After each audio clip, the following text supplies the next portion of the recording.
Yo, what's going on, guys? Insanity Gaming here, and today just have a brand new video for you guys. I'm going to be telling you how to get better at Call of Duty Advanced Warfare. So, for those of you that might have been wondering, you guys might not be playing the best or just struggling because it's a lot different than any other Call of Duty. So, basically, just going to tell you guys what I like to do and how I improve myself in Call of Duty Advanced Warfare. So, let's start off with let's say this is your very first Call of Duty. Basically, then if it's your very first Call of Duty, I would suggest running ASM ones and battles the whole time, just mainly because it'll help you improve and it'll develop your gun skill, and it'll just let you do a little bit better because there's better guns in the game. As you see in this gameplay here, I go 63 and 13, I believe, and it's using the ASM one, so it'd be better if I was using like the MP11 or something, but still pretty impressive gameplay. I hope you guys all enjoy. But yeah, so back to kind of what I was saying here. If, like I said, if you're a beginner, use the better guns of the game, just because it'll help you. Like I was saying.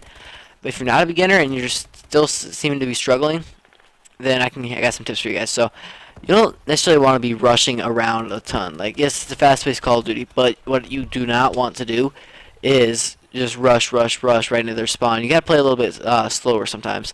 As you can see here, I'm gonna play a little bit strategically instead of just rushing in onto the flag and dying, because you never want to solo cap, especially in this game mode. So now I'm letting my teams do it. I'm just kind of covering them out here because I know I can rely on myself to kill people and rely on my teammates to capture the flag, because that's kind of what they're there for. So as you're seeing here, that's exactly what I'm doing. I'm moving spots too. I'm not just sitting in one spot. I am moving, and that's what's kind of helping me get through this and do really well in this gameplay. Another thing, you don't want to be just jumping up in the air all the time. You know, it's tempting, I know, especially if you have a scuff like me.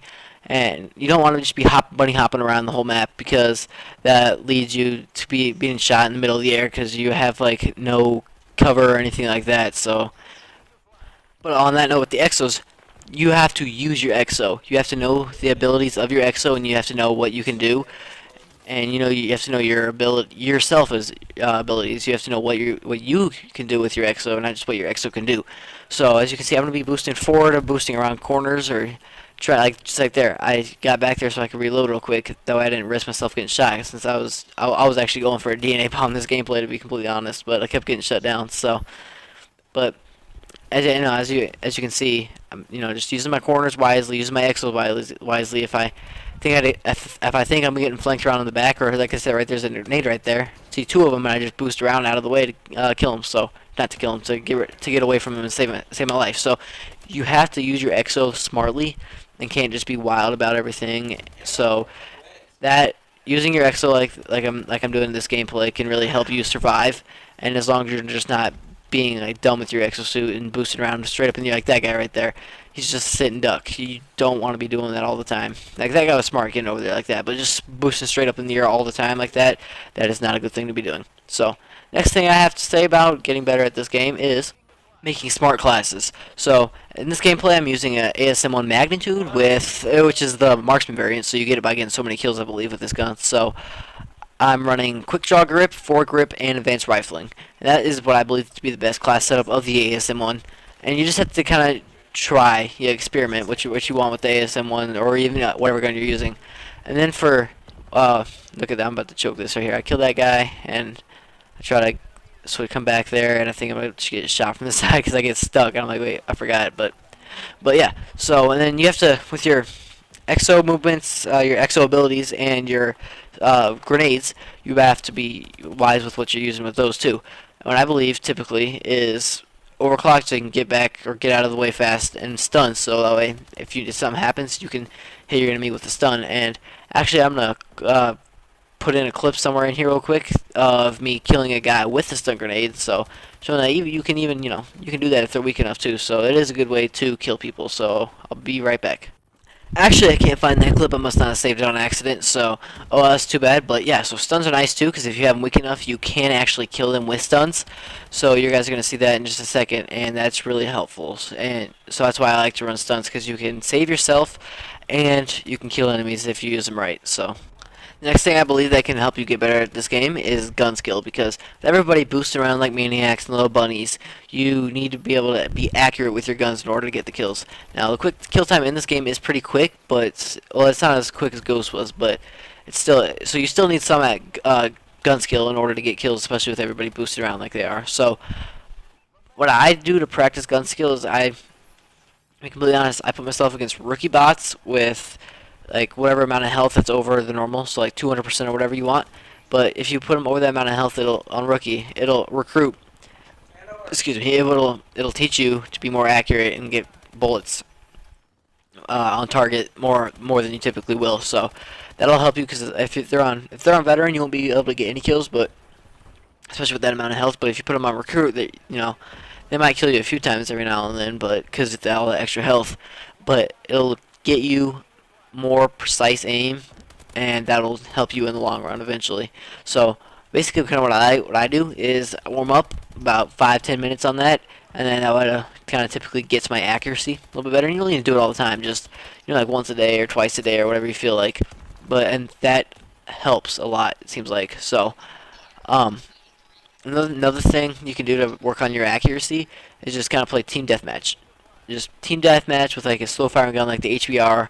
That way it punishes you up close, and that'll make you be a little bit more accurate. That way you're like, hey, I'm getting killed up close. I need to be more accurate, and it helps you, especially like I said, in the long run, like bots do. So next thing that I believe can help you guys is map knowledge and spawn knowledge. So like if you know choke points on the maps, or yeah, let's start with maps. So you know the choke points on the maps and spots the enemies keep flooding through, then that can definitely really help you. Because as I know on momentum, let's see, I think we capped this flag. I'm not 100% positive. Yeah, so we got this flag, and I'm gonna see it, and I know exactly because the enemy's spawning back there and circle building over there. So I know if I can get back to this little spot right here over here, and I can come right over here and watch the flag and keep an eye on it, because the enemies, as you can see, are flooding through on every side, and it's just nice little easy picks for me. And that's having the knowledge of playing this map enough really helps me out. So the next thing, spawns. You learn spawns more by playing, so the more you play, the better you'll be understanding spawns.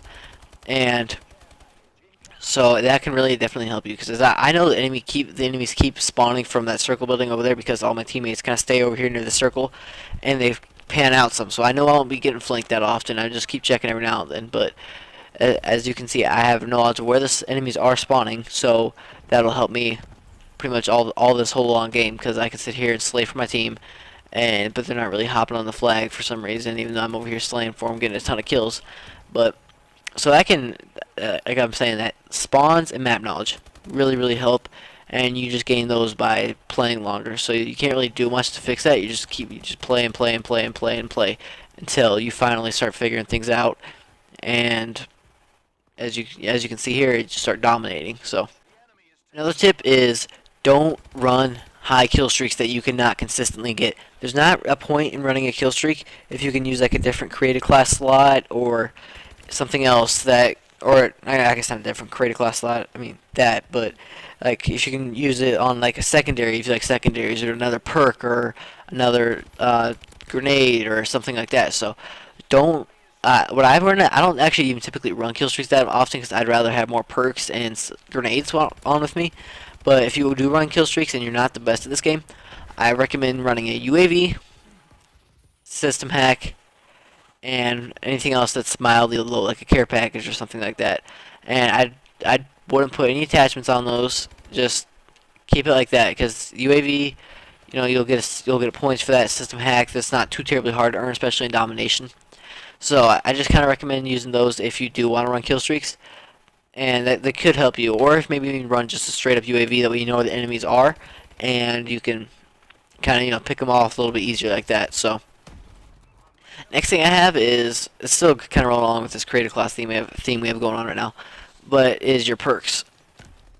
Blast Suppressor is a must in my opinion. You cannot play good without, if the enemies all constantly know where you're at, because exosuits, like I was saying earlier, is a big part of this, and you have to be able to boost out of the way and everything like that. So that blast suppressor you need to have. I always also run toughness on that. You can kind of mix that up if you want with a different one, but with a different perk. I don't know, I couldn't think what that was called, but if you want to switch it up with a different perk, then that's fine. But toughness definitely helps, as you can see right there. It's helped me win a lot of gunfights. And this guy's about to get done dirty. Check this out real quick. Ah, yeah, look at that. But yeah, so like I was saying, toughness can definitely really help you, but it's not a crutch perk, as crutch of a perk as it used to be in old Call of Duties. So for my second creative class, just depending. If I'm running grenades, I'll run fast hands so I can get my grenades out faster and get my gun back up, because this game is very fast paced, and if you can't get your gun up, then that's not good, and you're gonna end up losing. Though you're gonna end up losing more gunfights because you can't get your gun back out faster. If I'm not running grenades though, I'll typically run peripherals so I can see more of the minimap, and that definitely helps because you know where the enemies are coming from and where they're at more often than not. Because as you can see, it's not a very big minimap like it was in Call of Duty Ghosts with the standard Advanced Warfare minimap. So, and perk one, I usually run lightweight. If I'm trying to run a stealthy class, then I'll run something. I'll run low profile. But I mean, so definitely, like I'm saying, perks can really help you, and in this game. But the only thing I wish they would do different is put um, put better perks in like slot 1 or something like that, because it seems like all the good perks are in perk 3. But yeah, so I mean that's pretty much all I got for this video. I ended up going 63 and 13 is what I believe it was, and we do end up winning this match. Probably within like the next minute or so. But yeah, so I hope you guys all enjoyed.